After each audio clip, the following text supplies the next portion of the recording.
Dearly beloved, we have gathered here today to get through this thing called life. Life, L.Y.F, love yourself first. And of course, to love yourself first, you need to love your lady parts, which is why I have Miss Dr. Jamell Walker with us, who's an OBGYN with Jackson Memorial Hospital. Is that what it is? Jackson Memorial, correct? Jackson Health System, yes. Oh, okay, awesome. How are you, Dr. Jamell Walker? I am absolutely amazing. How are you, Miss Cola? Oh, it's phenomenal. I know that's right. So we want to talk about, well, first of all, you're highly credentialed. So I want to put that out there, Black Girl Magic on it. Harvard University, Yale University, correct? No Yale. No Oh, Yale. Yale. Oh, Stanford, Stanford. Harvard School of Public Health, and then I did Tulane for residency. I did Southern Illinois University School of Medicine, and I've been just around the world and I. Oh, that's what I'm talking about. But very, very high prestigious schools. My little sister went to Southern University for her undergrad. Okay. Yeah, Southern Illinois. I think I said Southern University, completely messed that up. So let's get into gynecology. All right. When should you first bring your child to go and see a gynecologist? Like when should the very baseline begin? That is an excellent question. So we usually say that girls should not start gynecologic exams until they're sexually active or if they're having some type of problem, right? And so some people become sexually active early and we tell them, come on in, let's get this together. Let's make sure that you're protecting yourself and protecting others, right? Or if you're having heavy menstrual periods, painful menstrual periods, that's my job. I help you at every milestone of your life. So menstruation, uh, when you start thinking about childbearing, when you go off to college, you want to come see me because I'm going to help tank things up and get you right so that you don't get pregnant during school. Hopefully, If that's fingers not your crossed. intention, right? Right. Or if you're, and to make sure the school comes first and we get those things together. But usually we tell young ladies around age 21, but usually I see them far earlier than that. 12, 13, moms will start bringing girls in if they have heavy periods, painful periods. Because I don't want Okay. you in school, right? I want you to be able to be in school, enjoy school, and not have to deal with messes in the same time. Yeah, we prefer that actually. Sexually active, I tell you to come see me before you do it. Hmm. Literally. Hopefully. I tell parents, I said, if you can't have your that the conversation with your kids, call me. I will have that conversation with your kid. Really? So you'll actually sit down and talk to the kids about, being sexually active and how to be safe and all that. Teach them how to put on a condom. Make sure that they understand that there's a right and a wrong side to a condom, and that condoms aren't enough. All these beautiful things about protecting your body, treating your body as a temple, and making sure that we talk about issues of consent. Right. Well, I mean, I know that's a lot for any parent to speak to their kids about. So, I mean, I'm pretty sure that'd be a weight lifted off their shoulders if they could, you know, refer to you for something like that. The majority of the people who do it are single dads. Really? Well, that makes sense. And they opt in. They're like, yes, absolutely, Dr. Fix. And I say, hey, that's what I'm here for. My life, my goal is to make your life easier. And if I can make your daughter's life easier, then let's do it. But how does that conversation even begin? Because men don't generally come into the gynecologist's office, do they? If you are a single parent, you would be surprised what dads do. They call me, they say, Doc, I have questions. When is she supposed to start having these exams? What do I need to look out for? She's got breast buds. What does that mean? And Mhm. I say, hey, we're maturing, we're getting there, we're going through puberty. These are things you need to start preparing for. And then they start having this conversation, the period conversation. And how are you going to celebrate that? Don't shame it. Let's celebrate it and make it a wonderful thing so these young ladies go through a lifetime of this is just a normal process and not something I'm going to hate and dread every month until much later. And recently I actually heard about celebrating your periods. I've never in life celebrated mine. Like I'm in agony every single time. So, but I've heard about people throwing period parties and like with a cake and everything. Absolutely. My mom was ahead of her time. And so, literally, when I had my first cycle at 10 years of age, and so I remember I called my mom and I was like, Mom, I started my period. She goes, Oh my God, Jamell, you're a woman. And I was like, What? She goes, We will celebrate tonight. What's your favorite restaurant? Where do you want to go? We went out to dinner. There was cake, there was ice cream. My cake said, Jamell is a woman. And then she backed up later that night and said, Now, with being a woman comes serious consequences. You must now protect yourself because there will be no rugrats in this house until you have not only received a ring, but walked down an aisle. I know that's right. Mom had a very strict conversation and she said, Adult decisions have adult consequences. And some of Mm. them last forever. And she had a really serious conversation with me. And my dad just sat there and nodded a lot. You know, my little sister was just like, What are we doing? Mhm. So when she started her period, she's like, "No, we're not doing that. Let that go." Like she sat through it with you, so she felt like that was enough.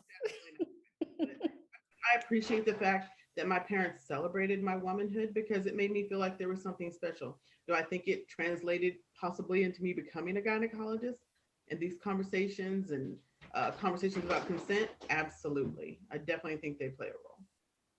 Oh, well, that's interesting. So, how often should you see a gynecologist? You should see your gynecologist annually.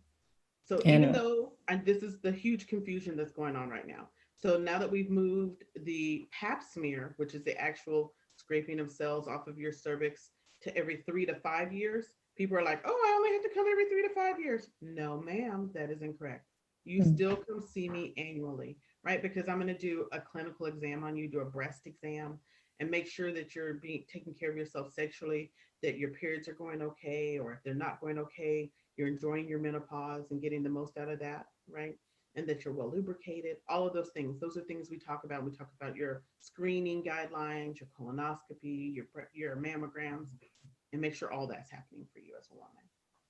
And see, I didn't know that. Like, I know that they did change the time frame, like you said, for the Pap smears to every 3 years. So, just like most people, I'm thinking, okay, I don't have to see a gynecologist for 3 years. Apparently, I'm wrong. Don't disappear. Come back. Come Oh, back. See me could every.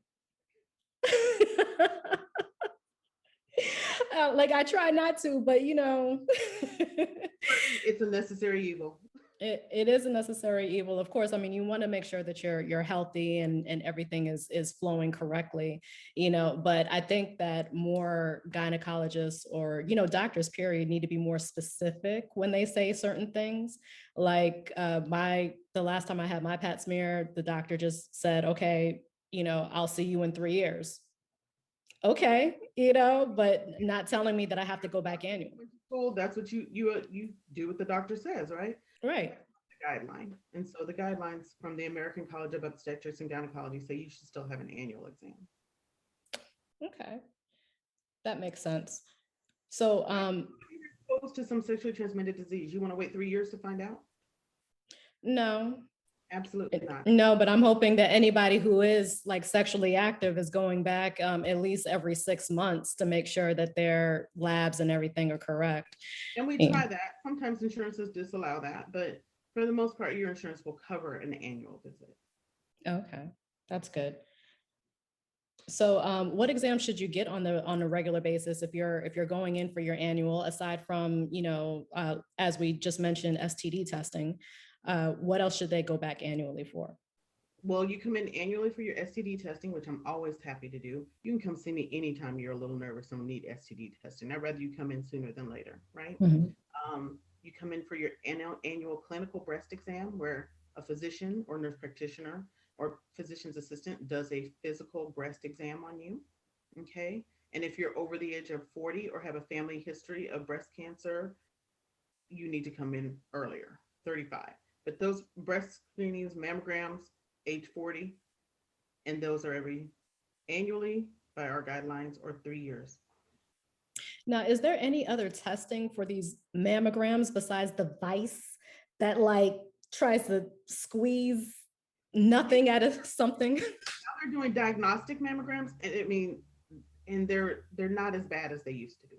But Mm, it again, it's a necessary evil, right? It's a small pain for a big thing. The earlier they catch breast cancer, the better your prognosis, right? So you want to do this, even though it's not something you want to do, you need to right. do. Right.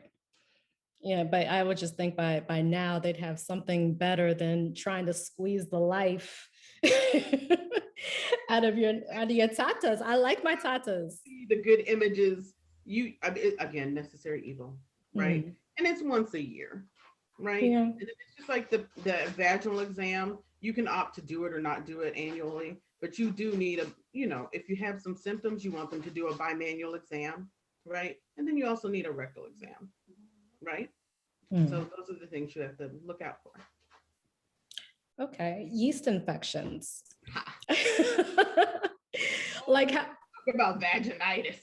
oh gosh, yes. How do you prevent that from occurring regularly? How do I prevent yeast infections? I would say you can't use your vagina, but that doesn't always cause yeast infections, right? Right. So the vagina is a beautiful thing, right? Because it's hot, it's moist, and it's dark. She And that said moist. it is moist. It should be moist. Yes. And that is fertile ground for fungi or yeast, right? And so living in South Florida, it's always hot. You live Right. anywhere where it's humid and it's dry. I mean, where it's humid, dark, you're sweaty, you're gonna have yeast infections. So what you can do is wear cotton underwear, not wear underwear at night when you sleep. Make sure it airs out and do all those types of things. Okay. So fellas, basically she's saying your woman should be sleeping in the nude right now. I didn't completely new. She can wear a t-shirt, right? But also I was just trying to help. I help because I say it also helps with access for sexual intercourse. So that's a beautiful thing with And consent, of course. with consent, always, always. So waxing versus bush lady. Oh my gosh. I love this question. It is a personal preference. But remember, the body has hair in places for protection, right? Like, but if you're going to be engaging in activities where you don't want hair there, it's fine. Just make sure you're at increased risk for ingrown hairs and you do the appropriate care, right? They have bump control, all that kind of thing. Make sure you tweeze if you get ingrown hairs and pull those out. Mm, Because those are, yeah, when they get infected, you hate me, right? When you come to see me and I have to fix that for you. But it's always easier because then I got to go dig and get it for you. mm, Yeah, it's fun day at my office, I believe it. right? We all see all sorts of things, but it's preference, whatever you like. I see everything. And don't feel like you have to shave for the gynecologist. I do like glitter. That makes me happy. Have you seen glitter? I have a little 80-year-old lady who every year does a different color glitter for me just to make me. Oh, And I have patients that do all sorts of stuff. Some people put things in there and I'll be like, will you stop doing this? Please. It makes me giggle, but stop it. putting things in there. Okay, I've got to know, what are they putting in there? I have one patient that put in like one of those little rings from like a gumball machine. And so it was like a little prize. She goes, "What did you win?" I was like, "You are out of control. You are out of Oh control. my What am I gonna gosh. do with it?" And I just threw it in the garbage. But it did make me laugh. It adds levity to my day. It, Right. you never know, but glitter makes me happy. Okay, ladies, glitter. I mean, it's better than I would rather glitter than you have sex and bring sperm to your appointment. Have you seen that? I hate that. Yes. Oh, wow. To me, that's just like a gynecologist faux pas. Wow. So like just before they came over, they decided to have sex. Having sex the day before the day of a gynecology appointment, that's faux pas. Thank you, but no Wow. thank Well, you. Or at surprise. least use a condom. Right. Yeah, at the least, right. Yes. So the last time we spoke, I mentioned to you about painful periods and how that they could be debilitating. What, like you've mentioned that there's a surgery that somebody can have. I think you called it ablation surgery. Okay, now see difference. The ablation doesn't make you your period, the pain of your period stop. So what happens with painful periods is sometimes it's the pain of your ovaries and your uterus, right, contracting because it's trying to push that beautiful flow through, right? But you can medicate that. When people have heavy periods and they're done having babies, come see mama. I can Mhm. make your period stop. You don't only need a period if you're trying to have babies. If you're not trying to have babies, you don't need a period. You know, we do certain procedures before that to ensure that, or help ensure that you don't have a underlying cancer there before we burn the lining of the uterus, right? Because we burn 2 to 3 millimeters of the lining to keep it from producing your menstrual cycle. And so that's beautiful. I did it. I'm not just a gynecologist, I'm a patient. I have a vagina.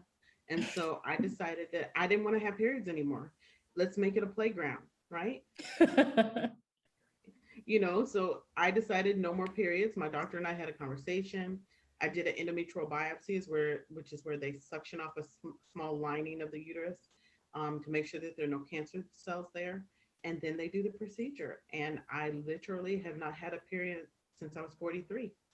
Mm. And And it's that's what it's called. It's called ablation surgery, an endometrial ablation, yes. endometrial ablation. And what is the criteria to to have it? Excuse me. So it is a permanent procedure, right? So if I'm doing an ablation, I'm going to remove your fallopian tubes. So that means you have to tell me, Dr. Walker, I am definitely done with my childbearing before I do this, right? Because if you were to become pregnant and your tubes are still there, right? I have just destroyed your endometrial lining, which is what you need for a placenta implant to feed your baby. And it can be disastrous for pregnancies. And so we don't want to do that. So that's one of the first things we do. We do at the time of surgery. I do an endometrial biopsy, which is where I suction off a little bit of the lining of your uterus to make sure that there are no cancer cells there. And so before I burn your uterus, I don't want to burn an underlying cancer. Okay. And so that we miss it, but you're still at risk. The bad thing about an endometrial ablation is I've taken away my big screening tool for when you have endometrial cancer, which is abnormal bleeding. So it's risk. So I have to make sure your patient has a fairly normal BMI, body mass index. You're not morbidly obese, right? Because all that extra loving and thickness causes, stimulates the uterus and can cause cancer. So Mm. those are the things you have to do first. And What about women who don't have any children? Like, are they allowed to get that? Because I know some. absolutely. The only thing I ask is that you tell me I don't want children. Okay, because I know some doctors are completely against doing certain things that are going to prevent you from having kids in case you change your mind. You know. No, I think every doctor has gotten burned at least once through something like that. So, like in my office, I've developed a criteria that I will not do a tubal on someone, right? And is it kind of paternalistic? Maybe. But I will only do a tubal on a woman if her age plus the number of children she has is greater than 30. If Mhm. not, then I try and encourage some type of long acting reversible contraception because life changes. Um, your partner that you have now may not be the partner that you're with in 10 years. And I just have seen a lot of women who've done permanent procedures in their 20s and in their 30s, they finally met Mr. Right and they can't afford IVF. Mhm. What exactly is a tubal? Excellent question. Ligation in the most common sense is where they take your fallopian tubes. They're the little tubes that come off both sides of your uterus, right? And most doctors will either they say I was tied, clipped, and burned, right? So Yeah. what we pull them, we tie them, we clip them, we burn them. That's kind of passe. Right now, what we do is we take out the entire fallopian tube, right? Because if you tell me you're done, I don't do a fallopian tube on you unless you tell me I'm done with childbearing. It's not a reversible procedure. So I'm not going to do what we used to do back in the day, which is take out a little segment of the tubal, like of the fallopian tube. I don't do that anymore because then people will be like, oh, I can just get it reversed. This was supposed to be permanent. So if you think you don't, if you're not sure, you waiver, again, we're talking about a long acting reversible contraception. Now, most physicians, most obstetricians and gynecologists are doing salpingectomies, which is where they remove the entire fallopian tube. Why? Because they think that most of the ovarian cancers that we have are actually fallopian tube cancers. And so we're hoping that this next generation of women will see a significant decrease in ovarian cancers by removing the fallopian tubes. Hmm. Well, speaking of ovarian cysts, how and why do women develop ovarian cysts? Well, it depends on the type of ovarian cyst. Some are genetic, like dermoid cysts. Those are, or mature teratomas, where they have different parts. Little, I love them, right? As a surgeon, because I open them, I'm like, "What's inside?" And sometimes they have hair, sometimes they have teeth, they have pus. And for me, that's exciting. For you, it can be painful. We don't want it to twist and cause pain, right? Right. Exciting for the surgeon who's a big nerd and enjoys these things, not so much for you. So those typically happen because they're genetic and they run in families, and they tend to come back.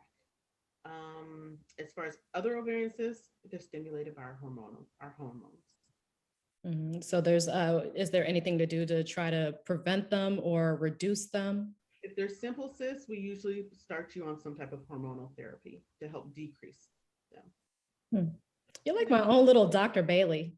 I know, well, that's it. They get too big, then we cut them out because we don't want to risk them torsing on themselves and killing your ovary, right? Right. Especially if you're of a childbearing age, I want you to be able to have children. So the first thing, if they torse, we untorse them, and hopefully your whole little ovary like pinks back up. And I go, oh, we cut it just in time, amazing. But Mhm. remove the entire ovary with a cyst sometimes. And that's a medical emergency. To lose an ovary? Yes, in that type of situation Mhm. where it torses or turns Right. over on itself and loses its blood supply. So if I were to lose an ovary, You still uh, have the other one. you still It's over there. okay, so it would just like reduce it would like. It decreases your fertility by 50%. And that's Mhm. if it was a fully functioning normal ovary in the first Right.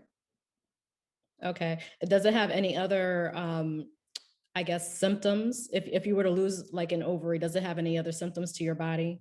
If you have a normal other functioning ovary, no, you shouldn't have any symptoms. You should Okay. feel normal. Okay. Whatever your baseline normal it happens to be. It's not very normal, let me tell you. Caveat, whatever your baseline normal is, because some of you are not normal. Exactly. And I'm definitely not. What are the signs of ovarian cancer? That is a good question. So I love Dr. Oz, and he keeps telling everybody to go get an ovarian ultrasound, right? We only do those in certain populations because really they're asymptomatic. People don't know that they have ovarian cancer. Some people have early satiety, which means you feel full quickly. You have abdominal bloating. You have pain, things of that nature. You'll feel bloated and a growth. So if you're feeling any of those things, painful intercourse can sometimes, not always, but it's on the low end of it. But we definitely want you to come in and let us do a bimanual exam, see if we can feel it, and get an ultrasound. So now a lot of people who like maybe ate too much are gonna like be Don't come wondering in whether or not they if you have that. overeat. Don't come if you overeat. Like detox first and then go. I mean, this will be a symptom that will be recurring. It won't be just this one time thing. Okay. So they say a lot of women suffer from endometriosis and don't know it. What are the symptoms of that? So, women who have endometriosis, they know they have it. They may Mhm. not know what's wrong with them, but they know something is wrong, right? Because every month, so endometriosis, the definition is implants of the endometrial tissue in places it's not supposed to be. Mhm. Okay. So it can implant on the outside of the ovaries, on the fallopian tubes, in the abdominal cavity, and it menstruates and it causes pain. And Mhm. so that is what women notice is cyclical pain. And it gets worse and worse. And the more implants they have, the worse the pain is. And Mhm. so what we first do is we do ultrasounds, we don't see anything. Then we typically try them on hormonal therapies to suppress the ovaries. And if we suppress the ovaries and their pain goes away, then I know it's either an ovarian cause of pain or they have endometriosis. And the best way to know that is to literally just stick a camera on their belly button and take a look. In the belly button? Well, that's where I go through, so surgically it looks cute. Hide my incision in your belly button. Okay, well. So I insert the camera through your belly button and go and look in your abdominal cavity, fill it with gas, and look all over the inside. And if you see the endometrial implants, then usually they burn the endometrial implants. Or if it's really bad, I send you to a gynecologist, oncologist, and they do surgery from there. That's so interesting. I don't think anything going into my belly button. So that part is just kind of, it's not wrapping it's not wrapping around my head that you're taking a camera up into my belly button. Okay, so your belly button is really just a piece of skin over an area. And Mm-hmm. so I use it as a way to get into your abdominal cavity. That's it. Hmm. And then I sit back and make it pretty, and it's hidden in your belly button so that nobody sees the incision. It's a cosmetic thing. Yeah, look, I like it. I know you do. But you know I love surgery, so Mm-hmm. that's when you do it laparoscopically or with a robot. I like it more with the robot because that's more fun for me. And it Okay. more better visualization. So it's great. So how do you test for endometriosis? It's one of those trial by error things. Like I said, I start you on a hormonal therapy and suppress your ovaries. And if I know that you get relief, your pain goes down or goes away, then it's higher on my suspicion of my differential. Mm-hmm. And then I go ahead and I stick a camera in your belly and confirm it. Okay, so there's no like just real testing or blood work or anything that goes into that then. Uh, is there a way to prevent it? No. No, it's just an act of nature that just happens. So they think the biggest theory that they believe for why it happens is retrograde menstruation, where you menstruate and it doesn't come out of your vagina. It actually goes up from your fallopian tubes into your abdominal cavity. And it causes endometrial implants. Your body does amazing things, sometimes just not the way we want them to. Don't I know it? If that was the case, I'd be a size 2. I'll take a 6. I don't have to be a 2. You know what? You're right. I kind of like my curves. So, exactly. I'll stick to a size 10. I'm not picky. I'm not picky at all. Yeah, don't begrudge a 10 either. I'll take a 10. I'll take an 8. All the above. Is there anything a woman should do to try to get pregnant? Well, number one, you gotta have sex. It's not just having sex, it's having sex at the appropriate time in your cycle, right? So I teach people about menstrual journaling. I know you're like, what? There's an app for that. Yeah, the apps are great, but that doesn't mean your body is like that. Mm-hmm. So I need you to actually menstrual journal, where you understand that day 1 of your cycle is the first day that you bleed, right? And the majority of women ovulate or pop an egg out between days 12 and 16 of their cycle. So day 1 is the first day of bleeding. So then I say, hey, go to Dollar Tree. This is not a big pub for Dollar Tree, but if you love me, call me. Because they sell the actual ovulation kits for $1, right? And they're high theft items, so make sure they're actually in your box. But you can use those from days 12 to 16, which is where I recommend. And you urinate on them in the afternoon at 3 p.m. when your LH surge is the highest. And I say if you get 2 lines either that day, you whenever you get 2 lines, even if they're faint, you have sex that day, wait 24 hours. Have sex, wait 24 hours. Have sex again, right? Because the sperm can stay in there and hopefully you'll catch the egg and sperm and they'll meet, have a lovely rendezvous and you'll get pregnant, right? So really, you need to have sex 3 times a month to get pregnant. Any other time, you're wasting perfectly good sperm. Practice. But if you're trying to get pregnant, your partner must refrain from masturbating. And yes, I said the M word. Yes. Your partner must refrain from masturbating and save those good boys and swimmers for when you need them those 3 times a month. Well, I know that's going to be hard for a lot of men to do. You'd be surprised. You have to think about what is the goal. Right? You get pregnant, you can have sex as much as you want. You're good. Mm-hmm. But if you're trying hard and actively doing that for 3 months and it doesn't happen, then you come see me. And we'll start trying to figure out where an issue could lie. Does it lie with your vagina? Is there a problem with your cervix? Is there a problem with your uterus? Is there a problem with your fallopian tubes? Is there a problem with your ovaries? Is there a problem with his sperm? Does he have some exposure? Does he wear briefs instead of boxers? We got to let the boys dangle a little bit so they don't get too hot and the sperm's good. All those things are conversations that we have as gynecologists with our patients who are trying to get pregnant. What's the angle of your dangle? Yes. Never use that, but I will. I promise. I got it off a movie somewhere and it just stuck with me. It I resonated. need a t-shirt. That'd be interesting to walk into a doctor's office and she's wearing a shirt that says, "What's the angle of your dangle?" Like, well, actually, I was out last night and social distancing, of course. Of course. And the guy walks by me with a t-shirt that says vegetarian, vaginatarian. I was like, I love you. Come here. Let me take a picture with you. So I'm going to create a meme sometime this week. You met a fellow vegetarian. Well, I'm not a vegetarian. I don't. Well, no. Well, geez, I just messed that all up, didn't I? I'm a whisperer. I don't do all that other stuff. Right. I mean, but if you do, hey, that's you. Right.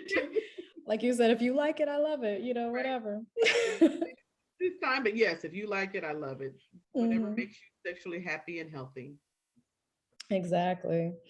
With foods, I know like back in the day there was, and I don't know if it's still relevant, but you know, they have those old wives' tales, like, you know, if you eat this, you'll have this. You have a boy, or is it a girl? I don't know. I never believed any of that. No, it's like, you know, if you eat a lot of dairy, then you have a girl. If you eat a lot of protein, then you have a boy. It is literally what sperm your man produces that goes in there and hits that one egg, because it's either a male or a female based on him and what he does. So it's just a crapshoot. Just whatever happens, happens. You never know. Some men produce more female sperm. Some men produce more male sperm. It's just how it goes. It's an old wives' tale, like hanging upside down from a toes. I just think it adds flavor and color and keeps you busy while you're trying to get pregnant. Something to do. Oh, my baby's heart rate is so high. It must be a boy or a girl. All that's irrelevant. Or even like where you carry the baby, like if you carry it up or carry it down. How your body is built and how you carry, right? But no, it's again, old wives' tales. Beautiful. It makes me giggle. Keeps my day lively. Well, shucks, I can stop saying that then. Now, I will say that there are certain things that you should eat and drink that help your vaginal secretions smell and taste better. You want to go pineapples? Hey, watermelon. Trying to school you guys. There's certain things that all make a difference, right? If you eat like green leafy vegetables, nuts, onions, garlic, your vaginal secretions will taste like nuts, green leafy vegetables, asparagus in particular. Ooh, don't eat that. For you, it tastes good. Just, you know, be selective when you're going to eat it and when you're going to play. Right, exactly.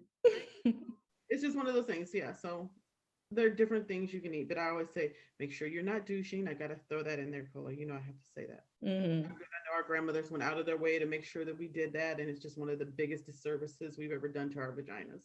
This Yanni Pearls thing, this whole movement, I wish it would stop. But what are Yanni Pearls? Oh, it's this thing on the internet. I wish I hadn't even said it now.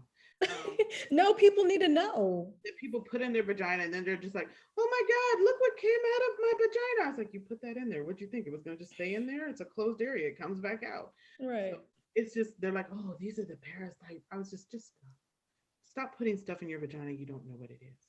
And like this whole fascination people have with steaming their vagina, their lady bits now. Right. Yeah. You like it. I love it. It's not going to kill you. I just don't understand the purpose of that. Like I saw this video. I want somebody to tell me what it like. Will you try it and call me? Because I'm not going to do that. No, I'm not doing that. Like, because this girl is like, I saw this video and the girl, she's sitting on this pot getting it steamed up, and she's like, yeah, you know, this is it's supposed to make it snap back and smell good and clean it out. And I'm like, that's what a bath is for. Like, you're literally right next to the tub, just getting the tub. Seriously, could you say it again? Can we do a PSA? Just get in the tub. You know, right. You know, and it's about choosing the right soap too. And if you're going to use soap, what soap you use. Right. So even with baths, you know, I've heard that, you know, you should put like, what do you call it? Vinegar in your bath. Is that true? You can. I mean, does it do anything to clean you out? Dressing in there. It is, again, you like it, I love it, but everything you're introducing into your vagina, it's just like people who put yogurt in their vagina. I'm okay with it if you think that's going to help you get rid of yeast. It's not going to kill your vagina, right? It's just like the probiotics and things that people put in their vaginas. Your vagina is a self cleansing organ, right? Hmm. It does this on its own. It needn't get help from you, except for cleaning the outside and keeping it nice and clean and getting rid of the bacteria that's hanging out there that Hmm. causes odor, right? Those are the things that you need to worry about. But all this other stuff, not necessary. I'm sorry, I'm still stopped on yogurt. Why are we putting yogurt in our vajayjays? Some people use it to help decrease yeast infections. Again, another old wives' tale. Okay. Haven't heard It that one, can be thank God. helpful, but it's just not something I encourage everybody to do because some people put strawberry yogurt and all these other things. You just have to be careful what you're putting in your vagina. Hmm. So bath bombs, is that a yes or a no? It's a yes. It's a yes. Okay. It's a yes. I mean, the concentration of bath bomb to water is okay. Like I saw this lady put 100 bath bombs in her bathtub the other day, and I was just like, "What am I watching? What is this?" And I Hmm. was like, "This is some other trend." No, that lady, I was like, "Her vagina is gonna be a mess." That's all I said after I watched it. I was like, "She'll be calling her gynecologist talking about vaginitis in like 2 days." I just know that, but like you're asking for an infection when you do stuff like that. But Hmm. it's just too much concentration to water, right? Hmm. Hmm. Hmm. So is it safe to have sex during pregnancy? Yes. Again, you like it, I love it. Hmm. Literally. It's one of those little things where like you have to find a position that's comfortable for you and your partner. If you're having like preterm labor or you had a cerclage, which is a stitch to keep your cervix closed so you don't have if you're not a high risk pregnancy, by all means, have at it. I have a lot of guys that are scared to touch their wives and they're like, her body is a temple, Dr. Walker. I was like, your temple is horny and she needs to indulge her. And so if you're not going to have sex with her, pleasure her in other ways. But then there's Hmm. some people who have high risk pregnancies and we don't want their uterus contracting. So we say we ask you to refrain from having orgasms, right? And So things you like can have sex, just not the orgasm? I would probably say don't, if you have a high risk pregnancy, try not to make you orgasm. It might slip up on you, so sneak up on you. So don't do that. Okay.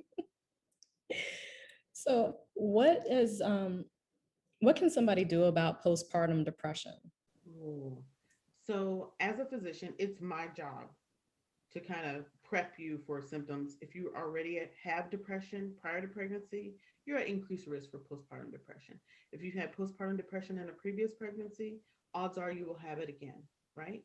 And so, as a physician, we mediate it. That's one of the things, reasons why I see you at 2 weeks to check in with you, see how you're doing with baby. I tell you when you have this baby, this is hard. It's okay. If you need help, call us.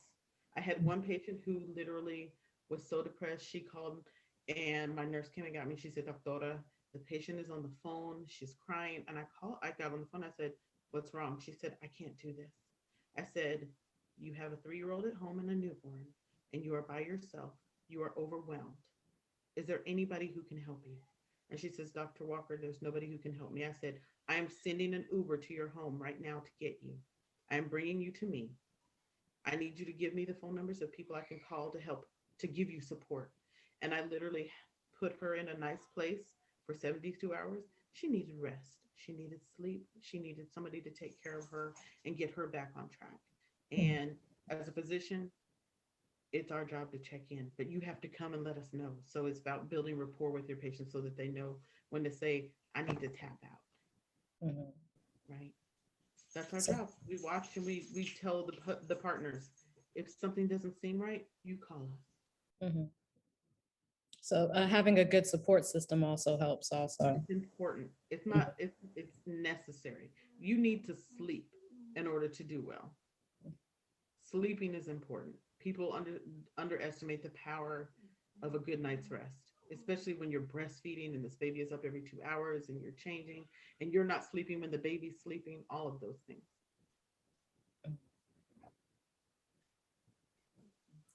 So women are having babies at later ages. Yes, thank you. What are the risks? All right, let me start with this. So I had my first child at 38. Mhm. I had my second child at 39. Bam, bam, got it done, right? Sometimes it takes us a little longer to find the right partner to have these beautiful babies. When you're over 35, you're considered an advanced maternal age, right? And that automatically makes you a high risk pregnancy. So the risks are increased Down syndrome, which is the biggest one we're really concerned about, right? So we do early screening for these women. We do blood screening, which is great because we can get your results sooner. You could do how do I explain this? A test where they take blood directly from the placenta, right? And test baby, right? Or you can do an amniocentesis where they take some of the fluid, amniotic fluid, and test it and see, check it for defects. None of this is foolproof, right? We do detailed ultrasound to follow that up and give us a higher level of care for these patients, right? We do these detailed ultrasounds where they look and make sure baby has 10 fingers, 10 toes.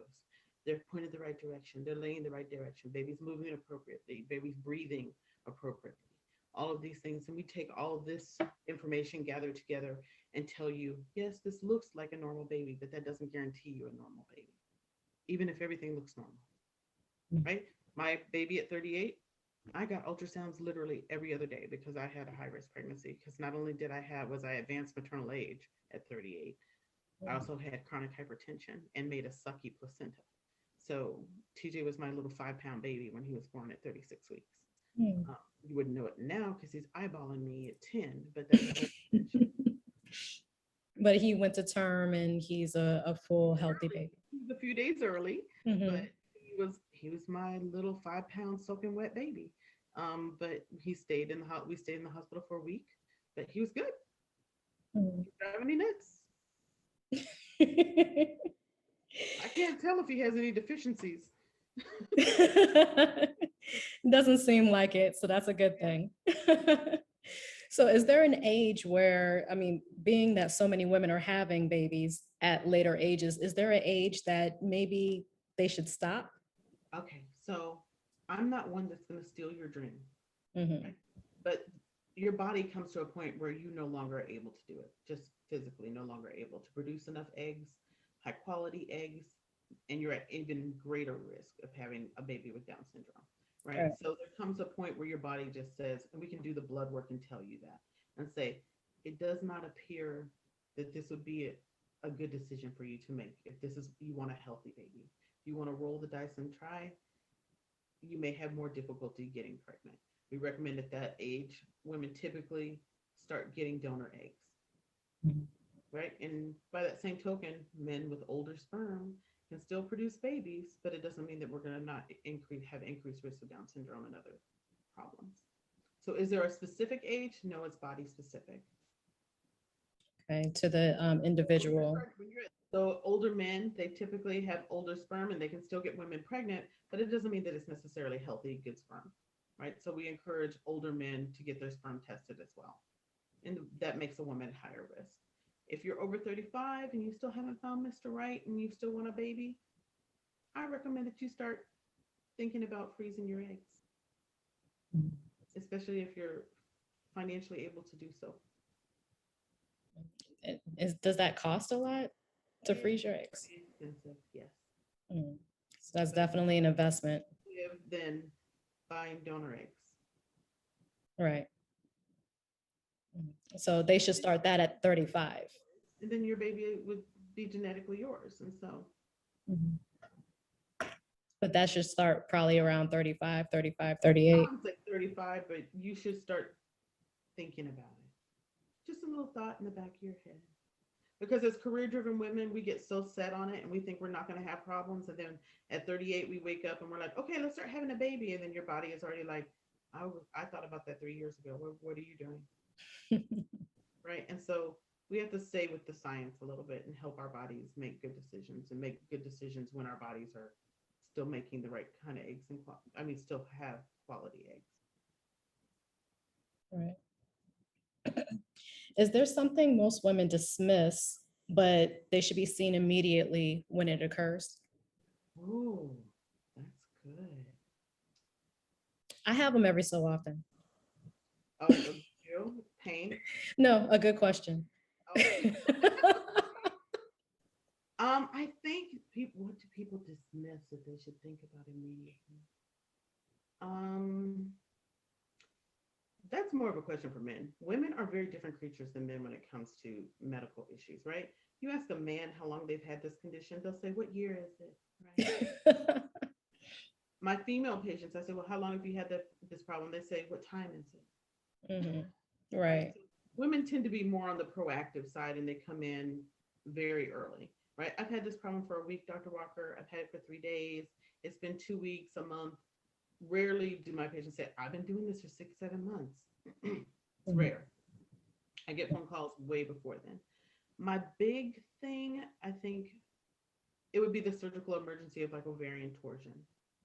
If you're having, you have an ovarian cyst, or you have acute pain after you've done some type of dramatic action, like you're doing jumping on a trampoline or jogging. I had a marathon runner come in one time and she had a torced ovary. That pain is acute. It's different. It's 10 out of 10. You will know that something is acutely wrong. But some women try and poo-poo it and say, "Oh, I'm just ovulating." That is not ovulatory pain. And the sooner they come in, the better chances of me being able to save an ovary. Do women generally have pain when they ovulate? Some women are attuned enough to their bodies that they do know when they ovulate.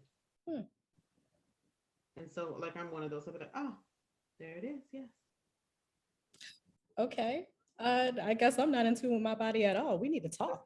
Some of them some people just don't notice, or if it happens when you're doing something, and it's just all all the things align in the world, and it happens. Some people are just very attuned and they can feel it. One other thing I was going to say: if you are postmenopausal, have already gone through menopause, and you start having periods again, that is the thing you should not dismiss. You come see me immediately. You do not pass go. You do not collect $200. You come see me. You call me immediately, because I'm going to rule out cancer immediately. That's what I've got to do. And that's one of the things that I think women, you said that they dismiss. They'll be like, "That's weird. I haven't had a period in 3 years, but I just had one." That is not normal. Not normal. And that's one of the biggest signs for endometrial cancer. And so those things happen, you come in. I would rather do a biopsy on you and it be negative than to not do one. Right. So menopause generally happens around what age? 51.6. 51.6. Plus or minus 3. Okay. What are the signs of that? Oh, everything you see on TV: hot flashes, cold flashes, tempered, temperament changes. Your body, the definition is you stop menstruating for a year. But it comes with all these beautiful side effects. Hot flashes are my favorite, by the way. Really? Said no woman ever. No woman ever. But yeah, I definitely, that has been the one thing that I've hated the most. Is the hot flashes. I didn't know about cold flashes. But yes. You said what? I know I don't look like I'm menopausal, but yes. No, you don't. Black don't crack. You know this. But no, I never heard about cold flashes. I heard about hot flashes. People have temperature extremes, like they're like freezing, and then you see them all bundled up in covers, and you'll be like, "It is 90 degrees. What's wrong with you?" Then they turn the AC up super high, and you're just like, "Oh, you're freezing. You're hot. You're hot." Then your next thing is the covers off. Back and forth, back and forth. That's been my experience. So, super hot, then I'll be super cold. I'll be super hot. I'll be super cold. Not everybody's the same. Right. Does that happen throughout the entire lifespan, or it happens for when you start being premenopausal to when you're a little postmenopausal? It can run a gamut. It's just how your body responds. Some women don't even notice. They just stop menstruating and they're like, "Oh, that's it." And then there are other people who are like, "Doc, you got to give me something." Right? And I got other people whose husbands are like, "Doc, you got to give her something." I know that's right. Right. And I said, "What? Give her something." No, we just work it out. Yeah. I just lost my train of thought. I'm sorry. Is that part of it? Am I? Memory, it can. I don't think so, honey. Some Okay. women go into early menopause. And I've heard that, like, I've heard some people they start as early as 40. Is that true? Some people start as early as in their late 20s, and that is usually runs in families. So I Really? say, when did your mother and your grandmother stop menstruating? Hmm. And that gives me a good idea of what your body is typically going to do. Like my grandmother, she didn't stop menstruating until she was in her 60s. My Mm. mom did not stop menstruating until she was in her 60s. I had an ablation at 43 because I was not going to menstruate until. I So know that's right. if things tend to repeat themselves, I said, I'm tapping out at 43. I'm done with that. I don't want any more children. Thank you. No, thank you. And think about all the money you save on tampons and pads. Hmm. Definitely. There's an upside. And then it's a But play. So yeah, it's a playground. But as you said, though, it doesn't really stop the pain, right? Like the no, it's not necessarily show you if you're still you're talking about the ablation. If right. if you're having ovulatory pain, you're still going to ovulate every month with an ablation because I'm not going to touch your actual ovaries. Mm. But you want your ovaries to still work, right? Because they help decrease your risk of cardiovascular disease and osteoporosis. Like your ovaries do great things to keep your vagina well lubricated. Your ovaries are beautiful. Now, if you're like me and you have cancer, I have breast cancer, and you're like, my cancer is sensitive to the hormones that my ovaries produce. I went to my oncologist. I was like, let's just take my ovaries out. And he's like, whoa, Nelly, that's Mm. surgery. I was like, I'm a gynecologist, a 10-minute surgery. What are you talking about? He said, no, but it has implications. And I was like, you're right, it does. The cardiovascular risk. So they do other things to manage you. But you want your ovaries because they do great things for keeping your vagina lubricated, and you want it naturally lubricated as long as possible if you're sexually active. Right. You don't want to sit on what is it, a dust cloud? It's like, Have you what was gynecologists? that? It's very bad when I open the thing and it goes poof. And I go, oh, Oh, they're cobwebs. No. oh, oh, Oh, oh. oh, I'm so sorry. We must use it or lose it. Right. Now I've heard and this is just things that I've heard from back in the day Oh, here that, we that I've heard that there was like a woman like her I want to say it was her uterus, I'm not sure, but something fell out. go. Okay, so that's called prolapse. Okay, which Prolapse. means it's falling out of your vagina. Like patients will come to me and they'll say, Dr. Walker, I have a penis. I'll be like, girl, what are you talking about? And then I look and it looks like because their cervix and their uterus is being pushed out of their vagina. And it's where the vaginal tissue, the collagen becomes so lax that those tissues and that organ is pushing out of her body. And it becomes very painful. It can become excoriated and bleed. Um, and how do we solve that? We either A, push it back in there with a pessary and hold it in place, or we do surgery to either remove the uterus and the cervix and keep them from prolapsing, which is the easiest surgery, or there are other surgeries. But we can either intervene with a pessary or a device or do surgical interventions. Does that happen often? It happens. Now, look, I'm gonna tell you. If you have wrinkles, you have wrinkles. Hmm. So when things wrinkle, it's laxity in tissue, right? And so I want you to do the math, fill in the blanks. Okay. I'm not And so looking forward to this older thing. what did my professor say? You got piss poor collagen, you got piss poor collagen, Walker, right? And if Mhm. it's not working and it sags, it's gonna sag and it's gonna come out. But if you've got beautiful skin and it's holding it together, it's also how big were your babies? How I mean, sometimes it doesn't matter if you have big babies or little babies. If they were big for your body and you've got poor collagen, yeah, these things can fall out. I was completely unaware. I thought that was fake. Nope, that's No fake news. Wow. true. Is there something you can do to prevent that? Like Kegel exercises? Does that do something like? That when it's at that point, it's beyond Kegel exercises.